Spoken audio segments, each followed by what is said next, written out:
Bem-vindo à minissérie de estudos bíblicos. Sou Isabela Souza e eu te convido a acompanhar este estudo com a sua Bíblia em mãos. Na descrição do vídeo tem um link de outros temas publicados aqui neste canal. E o tema de hoje é o plano da salvação.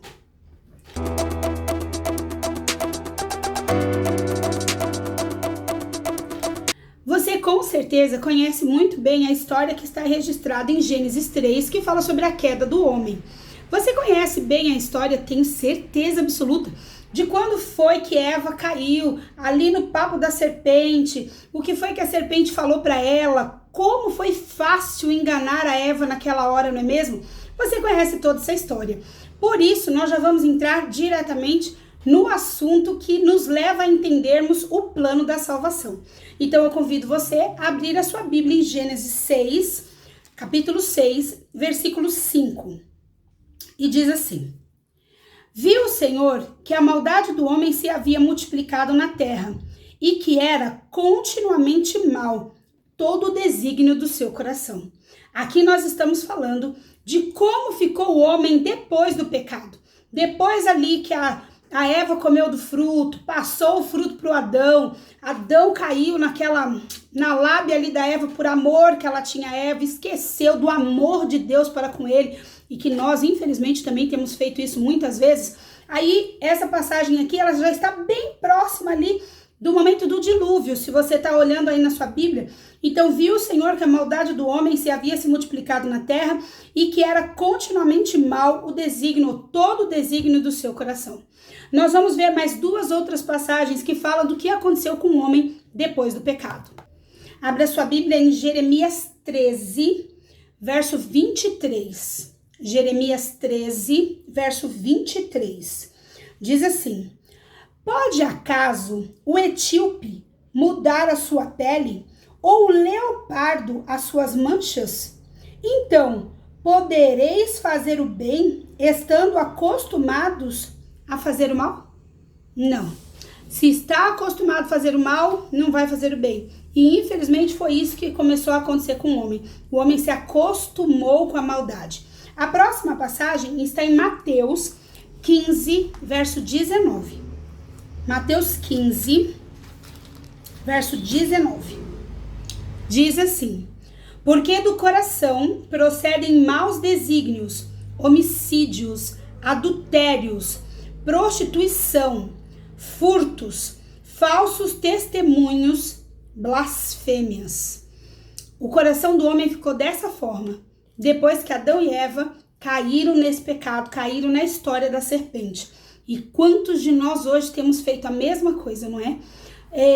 Nós sabemos que o intuito de Satanás ali era colocar a mentira.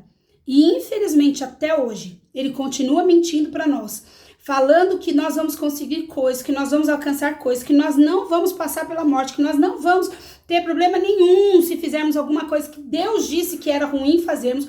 E infelizmente nós nos esquecemos da história dos primeiros seres viventes e caímos também nesse mesmo erro. Esperamos em nome de Jesus que todos os dias o Espírito Santo fale ao nosso coração para que possamos estar mais e mais perto de Cristo a ponto de pecarmos menos. Não vamos deixar de pecar nunca, eu não creio nisso. Creio que vamos parar de pecar quando o Senhor Jesus voltar, mas acredito sim que nós podemos vencer todos os dias, né? Todos os dias ali matar um leão, como alguns falam. Todos os dias podemos vencer as tentações e os pecados que são apresentados para nós. Vamos lá. Vamos agora para a próxima pergunta. Diz assim: Deus havia dito que morreriam. Mas o que acontece conosco hoje? Lá para Adão e Eva, ele disse: se vocês comerem da árvore, vocês vão morrer. Eles não morreram ali na hora. Nós também, se pecamos, hoje a gente não morre na hora, geralmente, né? Maioria das vezes. Mas então vamos para Romanos. Vamos ver o que é que o Senhor Deus diz lá no livro de Romanos para nós. Vamos lá? Preparado aí? Romanos 5, versículo 12. Romanos 5, 12 diz assim: Portanto, assim como por um só homem entrou o pecado no mundo, e pelo pecado a morte, assim também a morte passou a todos os homens, porque todos pecaram. Agora vai para Romanos 6, 23, que um completa o outro. Romanos 6, 23 diz assim: porque o salário do pecado é a morte.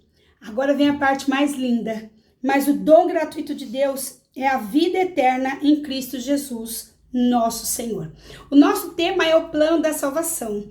E nós estamos aqui hoje para falar para você o seguinte: o pecado não é o final de tudo. A morte não é o final de tudo.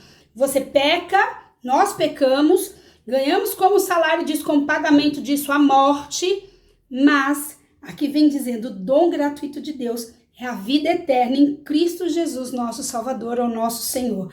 Que o Senhor Jesus nos ajude. Agora nós vamos falar aqui do plano da salvação.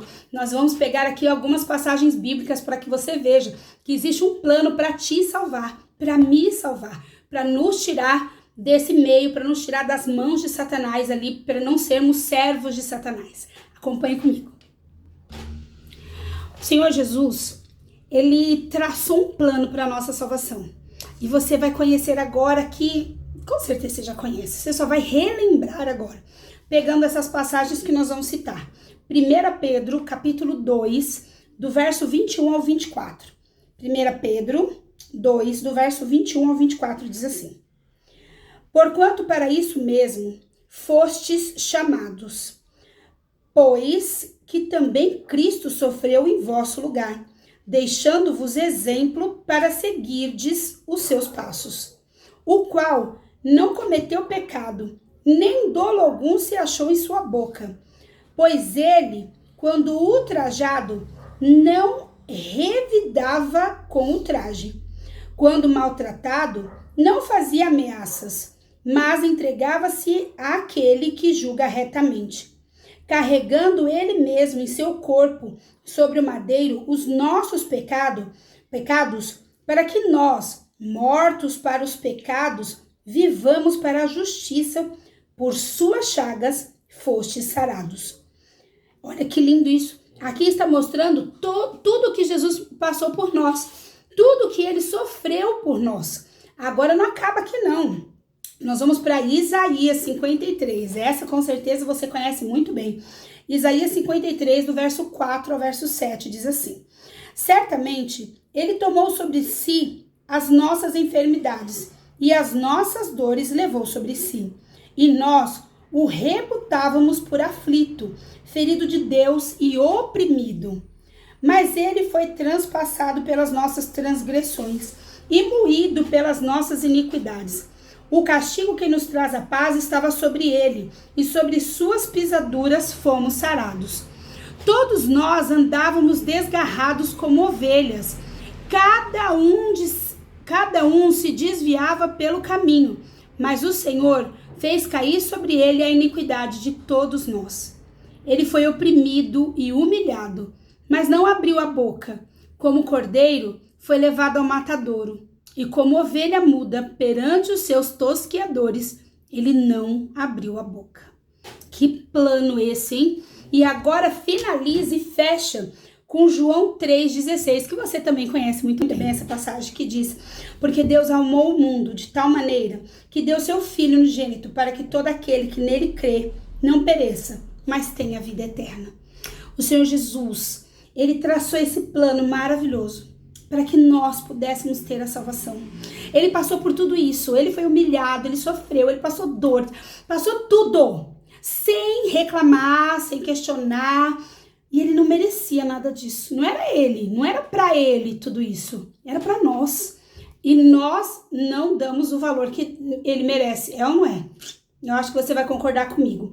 Então vamos lá. Algumas pessoas hoje falam que com todo esse plano da salvação, Jesus tendo vindo morrer por nós, que a única coisa que basta para sermos salvos é sermos bons, é fazermos bondade para os outros. Chegar agora, época de Natal, eu tô fazendo esse vídeo bem na época de Natal, Ano Novo, né? Amanhã, que para nós já é dia 31, já véspera de Ano Novo, para 2024.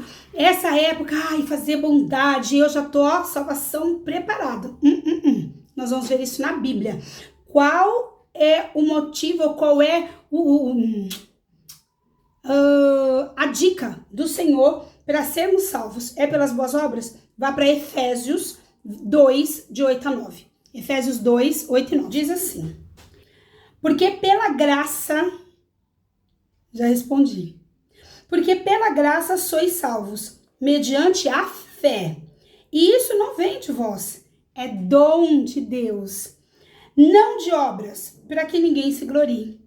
Não é para fazermos obras e aí a gente vai começar a achar assim. Eu não preciso de Deus, não preciso da salvação dele. Eu mesmo me salvo, porque eu sou uma pessoa tão bondosa. E eu sou uma pessoa tão boa que eu mesmo me salvo por conta própria. Eu mesmo por mim mesmo. Não, não é isso. Tá bom? É pela graça de Deus que nós somos salvos. Porque ele morreu por nós. Porque Cristo morreu por nós é que somos salvos. Mediante a nossa fé, eu preciso ter fé nisso. Ninguém é obrigado a querer ser salvo. Ah, você não quer ser salvo, você não quer acreditar em Deus, você não quer... Tá tudo bem. Se quer ser salvo, você tem fé em Deus, a salvação é para você. O plano da salvação é para você. Olha que coisa mais maravilhosa. E nós não somos forçados. Essa é a melhor parte.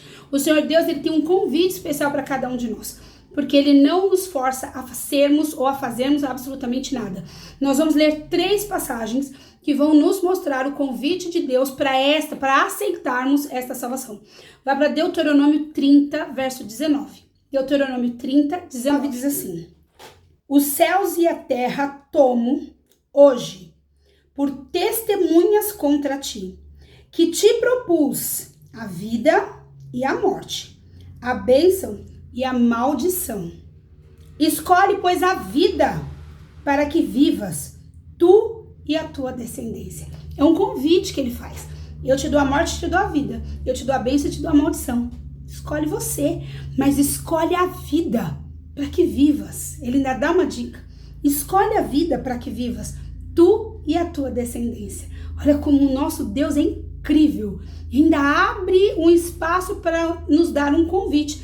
Fica a seu critério se você quiser ou se você não quiser. Vamos para a próxima passagem? Essa passagem está em 1 João, capítulo 5, no verso 11 e 12. 1 João, lá no finalzinho da Bíblia, perto de Apocalipse. 1 João 5, 11 e 12 diz assim: e o testemunho é este, que Deus deu a vida eterna, e esta vida está no seu Filho. Aquele que tem o Filho tem a vida. Aquele que não tem o Filho de Deus não tem a vida.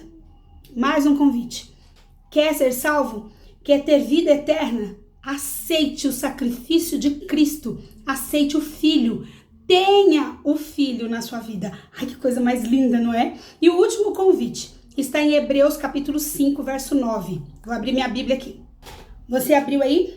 Hebreus 5, verso 9 diz assim: e tendo sido aperfeiçoado, tornou-se o autor da salvação eterna. Aí agora vem o detalhe aqui. Tornou-se o autor da salvação eterna para todos os que lhe obedecem. Nós precisamos obedecer, fazer a vontade de Deus. Verifique o que é que Deus quer para a sua vida.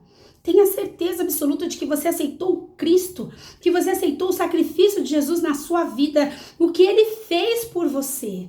Não adianta só ser bondoso. Preciso ser bondoso? Claro. Preciso fazer a bondade para as pessoas? É claro que sim. Mas não é isso que vai me levar para a salvação. Eu preciso aceitar o sacrifício de Cristo e obedecer o que está na palavra. Se eu não obedeço, eu não tenho filho. Eu não estou dentro desse convite, eu não estou aceitando o convite. Tá bem? E não se esqueça, conhecereis a verdade. E a verdade é que vai nos libertar. Que Deus abençoe.